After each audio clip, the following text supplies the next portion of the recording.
Hello, Devices 2. This is Professor Late. Today we will be doing the Lab 1. As you can see, it's highlighted, the FETS lab, and we'll be doing it on multisim. The lab should look like this. We will start by building our circuit, which you can see is circuit A. So if you want to follow along on the lab, you can see what's going on as I build this. First, we're going to get some power sources. So we can come down power source. We need DC power. We're going to hit OK. We need two of them. We need a negative DC and we need a positive DC. So I'll put both of those in at this time. So remember, on these, which act as battery cells, that the side that has the short end, that's your negative side. So to make this look good, I'm going to go ahead and flip it. And now I have the negative on the top. This other one, I'm going to leave the positive on the top. Okay. Both of them we need to change to 15 volts.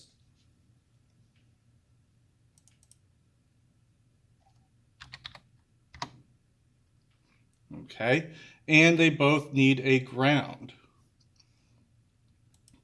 So I'm going to go ahead and pull a ground.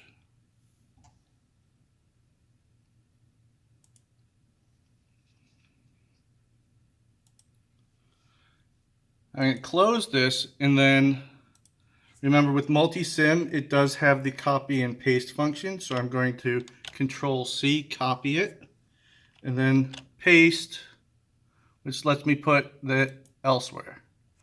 In total, I'm going to need 6 total grounds, so I'm going to go ahead and just paste them out now and move them into position when I need it.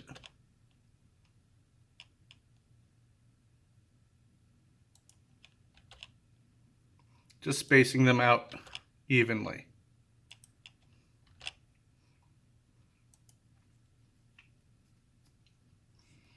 All right, so I can go ahead and connect these DC power sources to the grounds near them.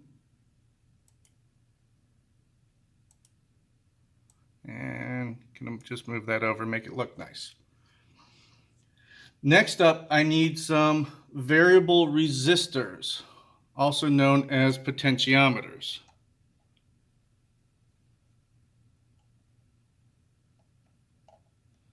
Right here. So I went to place basic and then down to potentiometer, and I need 2 of them, and the first one I'm going to use is 100K. So I'm going to hit OK. I'm going to place this. The other one I need is actually a 1K.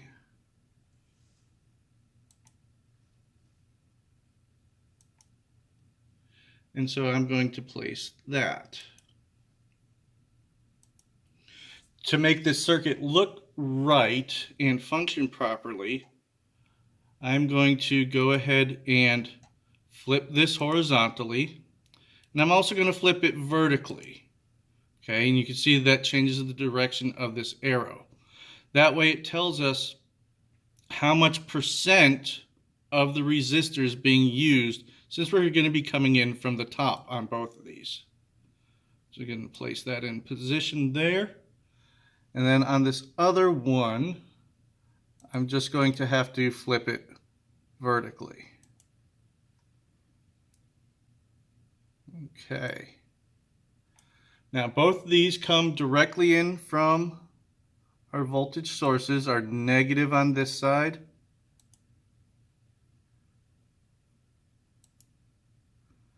And move that over, make that look better.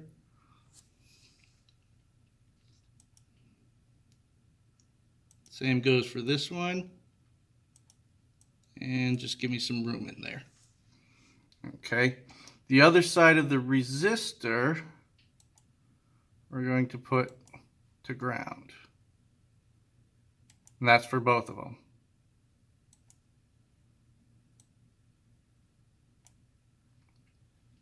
Okay, one last thing I'm going to do with these, and it'll make it easier to get our tests in later on.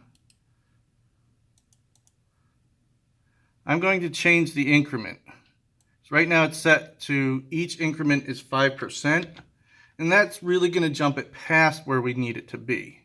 So I'm going to change the increment to 1% onto each of them.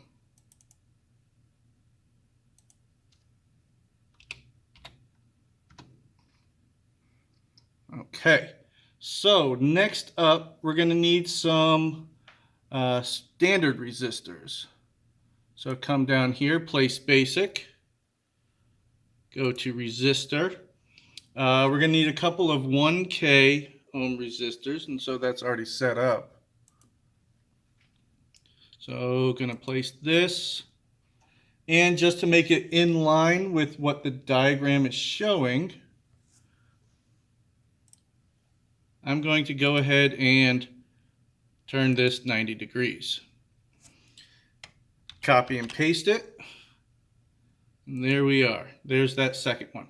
The third one we're going to need is actually 100 ohm. All right, so I'm actually going to take this. I actually have it copied, so all I need to do is paste. I'll place this. And on our diagram that we're building, this is horizontal. So I'll go ahead and change that now. And then change the value. This one needs to be a 100 ohm resistor. Okay. And then the last thing that we're going to need when it comes to components is going to be our JFET, our junction field effect transistor. So the transistors, when we've played with this with the BJTs, they're up here where you have placed transistor. Now the one that we're looking for, we actually want a specific transistor, and that's the 2N3459. So we're just going to search for it, 2N3459. And that's the one that we want. So come over, hit OK. And this is going to go right about there. All right. So that is all the components that we need. We're going to grab some multimeters in just a little bit. But for right now, we're just going to connect up the components per the schematic.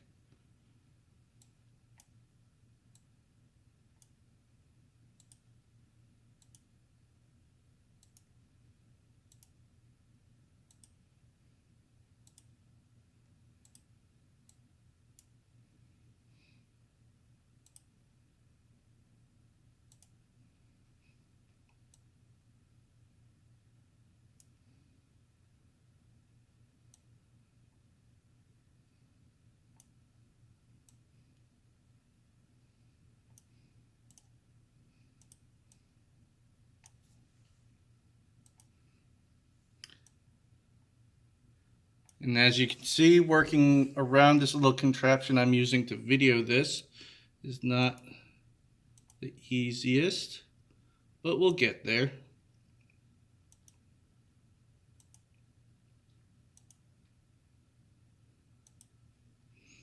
Okay, so now I'm going to place the multimeters. Remember that the testing equipment is under Simulate, then come down to Instruments. I'm just going to grab a multimeter. We're going to use 3 of them, and that's one of the luxuries that we get with Multisim, where finding 3 multimeters in daily life is not something that's easily accomplished. But here on Multisim, we could use as many multimeters as we want. Okay, so this one I'm going to just go ahead and place here. And then I can copy and paste multimeters.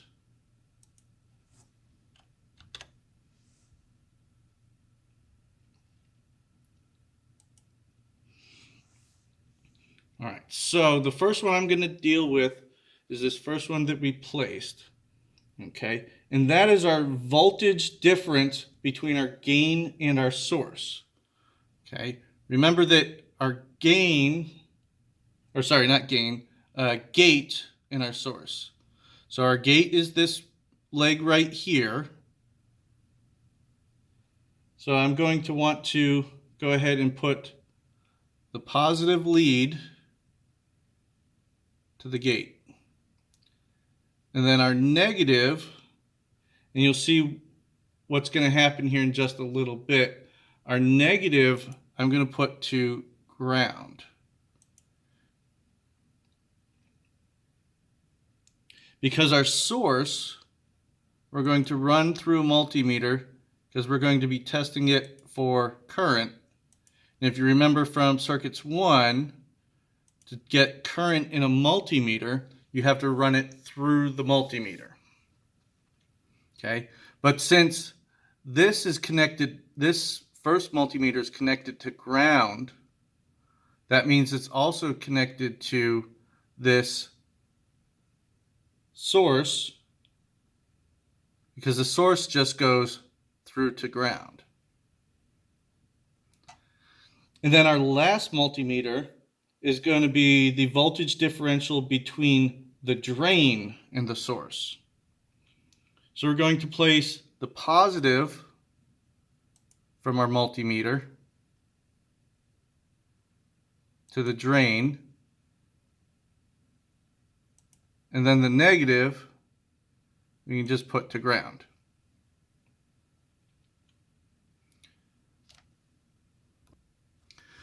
So next thing we need to do is pull up the readings for the multimeter. And it's pretty easy to do. All we have to do is double click, and I'm going to move the reading over close to where the multimeter is.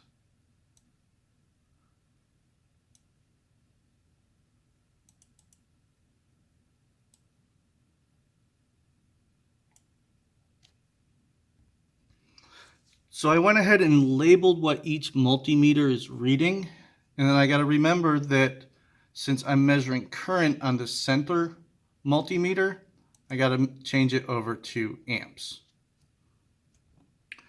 One little mistake that I realized I made is instead of connecting to the variable, I got to turn that off, to the variable resistor or the potentiometer, I had it connected to this other leg.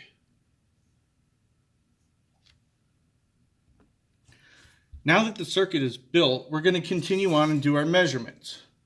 So at the bottom of the page, it shows that we're going to start with our gate to source voltages at 0. And so for the first chart, so on step 8, that's with our VGS set to 0. Okay.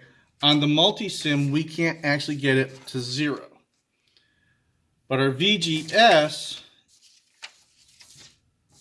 as you can see, is, make sure this is running. You see that we're at -1 microvolt. So that's pretty close to 0. So what we're going to do is we're going to set our VDS using this slider bar here to get it to 1 volt. Now I'm at 946 millivolts. So that's pretty darn close to 1 volt. We'll use that as our measurement. So what we're going to do is we're going to look at what our current is coming out from our JFET. And you can see that when we have 0 volts to from our gate to our source, and 1 volt from our drain to our source, that our current is 2.217 milliamps. And so I'm going to make adjustments to the VDS. per the chart listed in step 8. So we're going to go next to 2 volts and work through. And you're just going to need to take the measurements on your own lab. Here we have 2 volts at our VDS. So once again, you're going to measure the current coming out from the JFET. So you're going to take this measurement here. Here we are at 3 volts.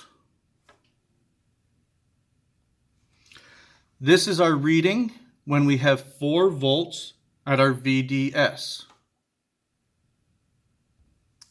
Here's our reading at 5 volts VDS. Here's our reading at 6 volts VDS. Here's our reading at 7 volts VDS. Once again, this is the chart at 8, where we have 0 volts VGS. And here's our final reading for part 8, where we have 8 volts VDS. Next, we're going to go and we're going to change our VGS from 0 volts approximate to -1/4 volt. We are now on step 11, where our VGS is at -0.25 volts, and we started with our VDS at 1 volt. So here you can see that our VGS is at -1/4 volt, and our VDS is at 1 volt. So you need to fill in the chart with your current measurement. Here we're at 2 volts VDS. Here we're at 3 volts VDS. Here we're at 4 volts VDS. Here we're at 5 volts VDS. Here we're at 6 volts VDS. Here we're at 7 volts VDS. And here we're at 8 volts VDS. Next, I will change the VGS to -0.5 volts. We're now working on step 13, where the VDS is at -0.5 volt. We're going to start with our VDS at 1 volt. As you can see, our VGS is at -0.5 volt. Our VDS is at 1 volt. And you can see that our current coming out of the drain is at 1.017 milliamps. And that's what you're going to be recording in part 13. Here we're at 2 volts VDS. Here we're at 3 volts VDS. Here we're at 4 volts VDS. Here we're at 5 volts VDS. Here we're at 6 volts VDS. Here we're at 7 volts VDS. And finally, we're here at 8 volts VDS. Next, I will change the VGS to -0.75 or -3/4 of a volt. So the next step we're going to work on is step 15, where the VGS is set for -3/4 of a volt. We're going to start with the VDS at 1 volt. As you can see, our VGS is at approximately -3/4 of a volt. And our VDS is at approximately 1 volt. So the measurement that we're going to read is our current at our drain, our ID. So this is what we're going to be logging in to that chart on step 15. Here we are at 2 volts VDS. Here we are at 3 volts VDS. This is our 4 volts VDS. This is at 5 volts VDS. This is at 6 volts VDS. This is at 7 volts VDS. And this is our final reading at 8 volts VDS. So the next thing that you need to do on this lab 1 is you're going to take all those readings that we've done and plot them into a JFET characteristic curve. Should look like that.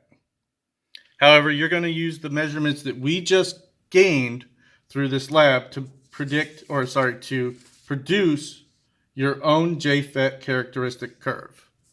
Then don't forget at the end of the lab to write your conclusion. This has been JFET Lab 1 of Devices 2.